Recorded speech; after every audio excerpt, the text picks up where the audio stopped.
Hello everyone, कैसे हैं आप सब। देखिए वीडियो का टाइटल क्या है, एक ऐसा शेयर जिसके प्रमोटर पर शायद कोई विश्वास नहीं करता है, क्वेश्चन मार्क। क्वेश्चन मार्क क्यों है उस वो भी जानेंगे। देखिए फटाफट नाम तो गेस कर दीजिए कौन है और कमेंट बॉक्स में बताइए, देखते हैं कौन कितना सही होता है। देखिए नाम है वेदांता और उनके प्रमोटर अनिल अग्रवाल जी। राइट। इस स्टॉक की जब डिलिस्टिंग की बात आई थी तब इन्होंने ऐसा ऑफर दिया था कि एज अ बिजनेसमैन ये अपनी जगह सही थे, लेकिन एज अ इन्वेस्टर हम अपनी जगह सही थे, क्योंकि इन्होंने बहुत ही लो प्राइस ऑफर किया था। और वो टाइम जब कोरोना में स्टॉक काफ़ी गिरा था, तो वहाँ पर जो इनकी तरफ से ऑफर किया गया था लो प्राइस में कंपनी को टैकल करने की, टेक ओवर करने की, डीलिस्ट करा लेने की। और उस कंडीशन में उस प्राइस ऑफर के कारण लोग प्रमोटर पर विश्वास नहीं कर रहे थे। क्या मैं गलत बोल रहा हूं तो कमेंट बॉक्स में बताइएगा, और अगर आप नए हैं, आपको वो स्टोरी नहीं मालूम, तो लिंक मैं डिस्क्रिप्शन में डाल दूंगा। हर एक इन्वेस्टर को पता होना चाहिए। तो पिछले साल अक्टूबर में वेदांता रिसोर्सेज अपनी भारतीय जो यूनिट है वेदांता को डिलिस्ट कराने में फेल हो गई। कंपनी ने तब इन्वेस्टर को 87.5 रुपीज़ का प्राइस ऑफर किया था। इसके बाद कंपनी के प्रमोटर ने जब ये फेल हो गया तो अगला कदम, सबसे पहला कदम ये उठाया कि दिसंबर में ब्लॉक डील के जरिए अपनी हिस्सेदारी 50.14% से बढ़ाकर 55.04% की कर दी। अब आगे क्या, आगे भी है। देखिए वेदांता को ऑफर प्राइस अब भी रिवाइज करना पड़ सकता है। पिछली बार जो ऑफर प्राइस है वो मार्केट रेट से नीचे था, और एल 320 रुपए के नीचे ऑफर करने को बिल्कुल रेडी नहीं थी। और तब एल जैसे जो दूसरे इंस्टीट्यूशनल इन्वेस्टर थे वो भी तैयार नहीं थे, और तैयार नहीं थे तो कंपनी को जो डीलिस्ट कराने के लिए मनमाफिक शेयर चाहिए थे वो नहीं मिलने वाले थे।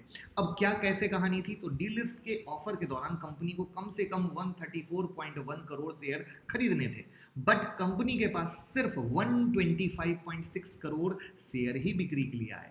तो 12.32 करोड़ शेयर से इनका डीलिस्टिंग ऑफर हो गया फेल। अब एल ने क्या किया था, एल ने 320 के प्राइस पर टेंडर किए थे, जो 87.5 का जो ऑफर प्राइस था उसकी तुलना में 267% प्रीमियम पे था। और दूसरे जो फाइनेंशियल इंस्टीट्यूशन थे उन्होंने 150 से 160 के प्राइस पर टेंडर किया था।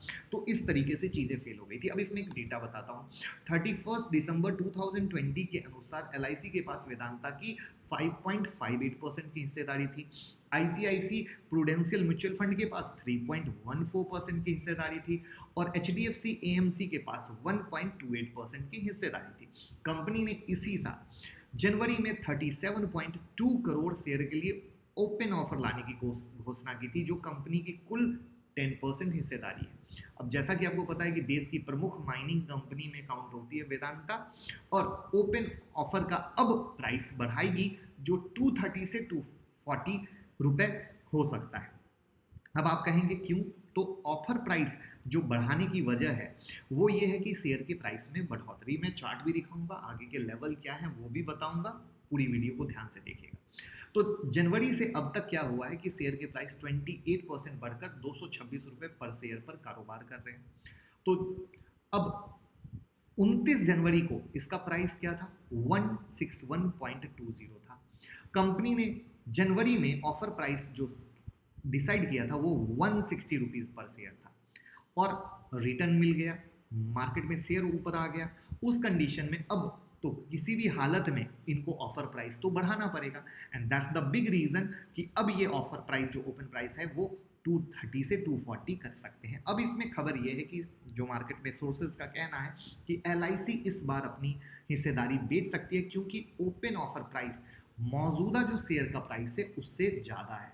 और अब आज के डेट में वेदांता में एल की जो हिस्सेदारी है वो 6.37% की है, और पिछले साल जैसा कि अक्टूबर में एल ने प्राइस कम वजह से हिस्सेदारी नहीं बेची थी, और आज के डेट में जो प्रमोटर की हिस्सेदारी है वो है 55.11%। अब इस पे चार्ट पे चलते हैं और भी चीज़ों को समझते हैं। आपके सामने एक तो सबसे बड़ी चीज़ बता दूं कि ये बेस्ट इंटरडे ट्रेडिंग स्ट्रेटजी, जिसको देख लीजिएगा, जिस पे जो ट्रेड दिया गया है वो हमेशा मुनाफा दे रहा है। जैसे पीएल बिल्कुल उसी रूल पे पैसा बना जिसका प्रूफ हमने ट्विटर पे डाल दिया है, आप देख लीजिएगा, मैच कर लीजिएगा चार्ट के प्रूफ के साथ। और कल इसी तरीके से बीईएमएल ने भी बिल्कुल उसी स्ट्रेटेजी से पैसा दिया था, और वो भी मैंने चार्ट के साथ ट्विटर पे अपलोड कर दिया था। तो वो आप देखें। तो मैं चाहता हूं कि आप लोग हर दिन कमाएं, और जो हमारी स्ट्रेटजी है उसका पूरा फायदा लें, जिससे आप पैसे कमा सकें। अब आते हैं वेदांता के चार्ट पे और साथ में बात करेंगे फर्दर प्रोस्पेक्ट का। तो सबसे पहले जैसा कि आप यहाँ पे चार्ट देख रहे हैं 227 229.50 का है, जिसमें मेरे हिसाब से जो इसका रेसिस्टेंस है 238 का है, इसके ऊपर ब्रेकआउट होगा। अब आती है बात कि क्यों इस तरीके से कर रहे हैं। तो देखिए मेरा मानना जो है वो शायद आप उससे एग्री करें ना करें, वो आपका प्रोस्पेक्ट है, लेकिन जो मेरा मानना है कि पिछली बार जो डीलिस्टिंग फेल हुई तो अब नहीं चाहते हैं शायद कंपनी के प्रमोटर कि कहीं से कंपनी में कोई पकड़ कमजोर रहे और जिसके कारण कल के डेट में कुछ भी जो घटना हो उस समय उन्हें जो झेलना पड़ा शायद वो इस बार झेलना पड़े। तो वो उस कंट्रोल के हिसाब से, और कंपनी एक सबसे प्यारी सी चीज़ बताना भूल गया, इसके लिए मैं माफ़ी चाहूँगा। कंपनी बहुत अच्छी है, कंपनी सही है, तभी कोई प्रमोटर डीलिस्ट करा के पूरा कंट्रोल अपने हाथ में लेना चाह रहा था। तो ये सब चीज़ों के मद्देनज़र जहाँ पे फिलहाल हमारे लिए एज अ इन्वेस्ट ट्रेडर के तौर पे जो कहानी आती है, क्योंकि जो लोग जानते हो उस समय 90 रुपीज़ के प्राइस में हम लोगों ने वीडियो बनाई थी और वहाँ पे आप लोगों को बताया था कि आप होल्ड कर सकते हैं। तो फर्दर जिन्होंने भी होल्ड किया हो, जो पुराना फॉलोअर हो, जरूर कमेंट बॉक्स में बताइएगा। तो अभी तो हमारे लिए जो इसका आर पार का लेवल है, मेक ब्रेक का लेवल है, वो 238 का है। उससे पहले मुझे नहीं लगता है कहीं से कोई दौड़ लगानी चाहिए। बाकी एक से एक बेहतरीन वीडियो आपको स्क्रीन पे देख रही है और रात के 10:30 बजे का शो कभी मिस ना कीजिएगा। 2 से 3 ट्रेड और पैसे कमाते रहेंगे, जिसका प्रूफ देख रहे होंगे। आज भी कल रात में हमने पीवीआर और पीएल दिया, उस सारे ट्रेड में पैसा बना, निफ्टी में पैसा बना। तो बस फॉलो करते रहें, कमाते रहें। Thank you so much.